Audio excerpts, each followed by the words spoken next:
I'd like to welcome you, Minister, to the House and to welcome this debate and the publication last week of the report into mother and baby homes. Its publication and the subsequent apology by the Taoiseach, I think, has marked a painful but a cathartic week for all of us in society, for the survivors of the homes, for their families and indeed for all of us. It has exposed again the dark history of confinement and incarceration of women and children that has been such a feature of Irish society for so long, and I think all of us will reflect on the many reports we've seen over the years and on the extent of abuses of human rights in women and children that those reports have exposed, the reports into abuse in industrial schools, into Magdalen laundries. We see here in this report county homes as well as mother and baby homes. We're aware of psychiatric institution confinement. We know that in Ireland for many decades in the 20th century we had the highest rate of confinement of our citizens of any country in the world. And the majority of citizens in many of these institutions were women and children. We know the shameful history of the collusion of church and state in judging and condemning women and girls who became pregnant, who are outside of marriage. And I think all of us are mindful of the silence so eloquently described by Senator Mary Carney, the silence related to the extent of abuse of women and girls, the sexual abuse of children, the extent of rape that's documented in the confidential committee findings in this report, and the absolute silence, despite the clear culpability of so many men, and indeed then the cover-up, the silence from church and state institutions. So I think all of us are mindful of that, and this report has really brought that out for all of us. It brought back to me my own personal memory in 1989, age 21, in Trinity Students' Union. I know, Minister, you know the building in Trinity.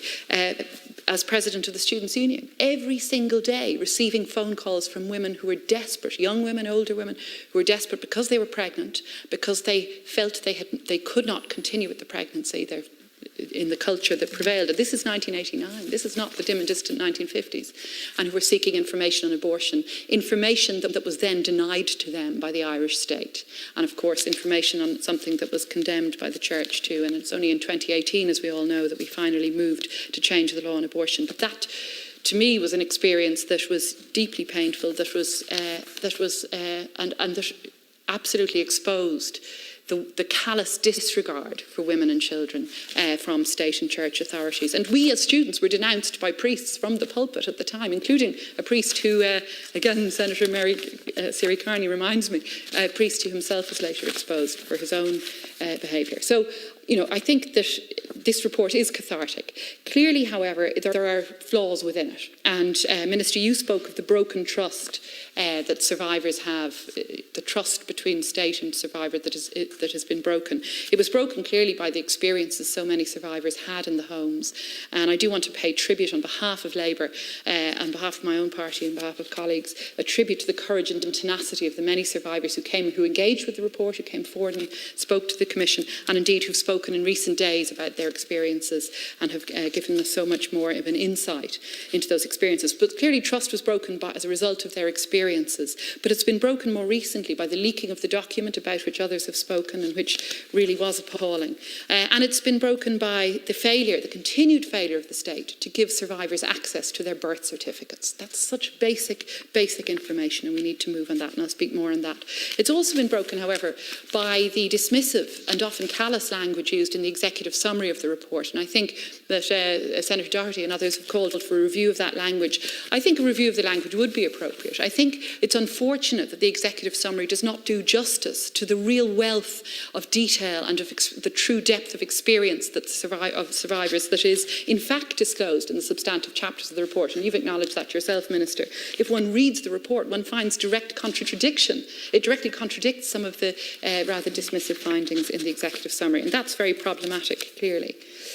So, we do owe a debt to the Commission members, undoubtedly, in particular, as I say, for the information and experiences disclosed through the confidential committee report and through the other substantive chapters in this 3,000-page report.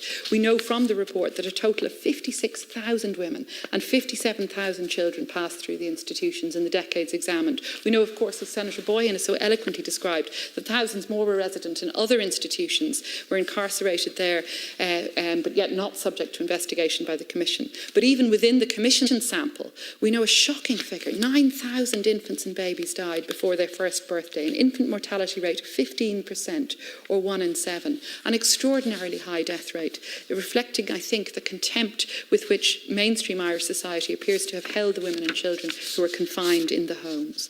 Others have spoken of the report's failure, perhaps, to clearly define the responsibility of state and church. And I do agree that saying that responsibility rests mainly with fathers and with families neglects the power relations that the state and church had. It neglects the point, the key point, that it was the church and the state which shaped the culture of misogyny, the culture in which this shame and secrecy attached to the women and children confined in the homes, but a culture in which men escaped censure or sanction. And the church was directly, the Catholic Church in particular, although I know other churches are also implicated in the report, as Senator Boyhan has also said.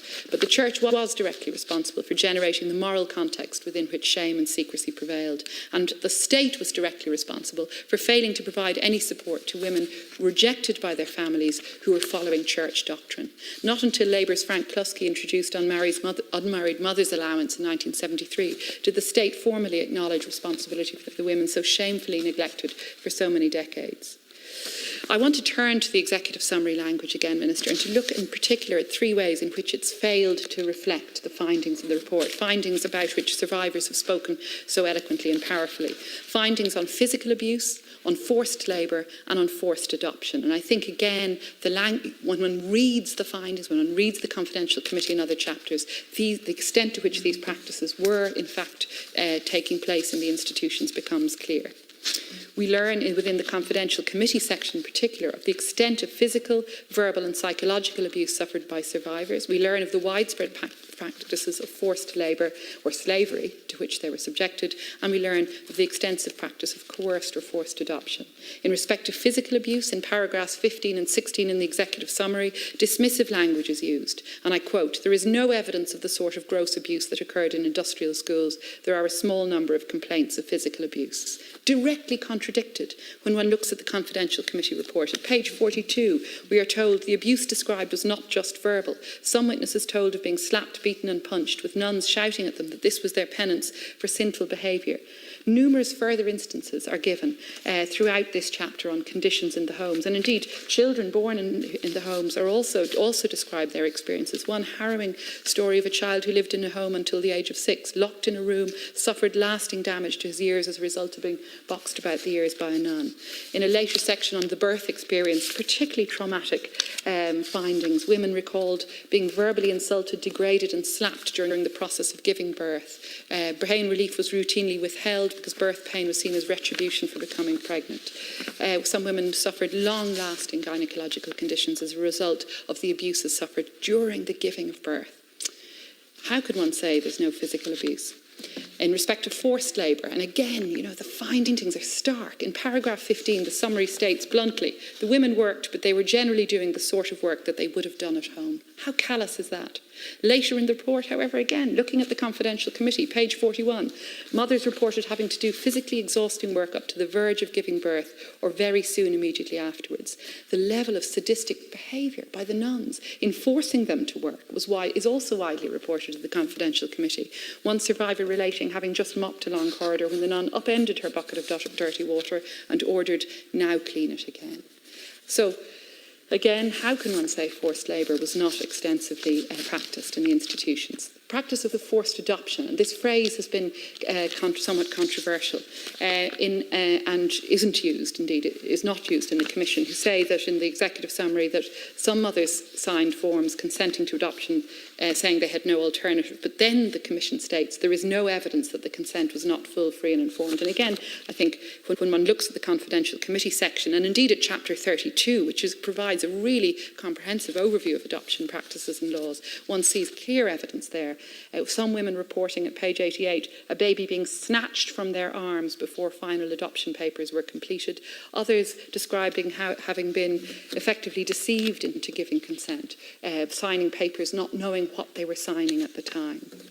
an extensive paragraph in Chapter 32 describing the giving of consent by mothers who were themselves children, mothers who were minors, under 21, which was of course the age of majority until the 1980s, and mothers who were under 18. And yet their consent was treated as valid legal consent. And indeed I thank one particular survivor who came to me, having herself been one of those minors who allegedly gave consent. So I think, I would echo the Irish Council for Civil Liberties call for a broader investigation of the entire system of adoption. I do accept that that was not within the remit of the Commission, but they have done us a great service in outlining so clearly in the Confidential Committee and in Chapter 32 just how extensively women were coerced into giving babies up for adoption. It's unfortunate that's not reflected in the executive summary. And I would say there are many other examples on vaccine trials, again contradictions, on the discrimination against children of mixed race, so-called, or of different ethnicity, and no reference to the education of girls. Many of the women in the homes were girls, schoolgirls. So, Minister, I want to just put that on the record and to say I do very much welcome the government's action plan. The recommendations of the report, I think, are clear, albeit somewhat limited to information and to redress. We in Labour published today a bill on information and tracing, seeking to give adoptees the right to access their birth certificates. I will be sending you a copy of it. It's a straightforward bill to amend the Adoption Act, and I would ask you, Minister, to ensure also in terms of redress that the church institutions would also pay up, that we don't see a repeat of the 2002 redress board Senator scheme. Lindvine. Thank you for your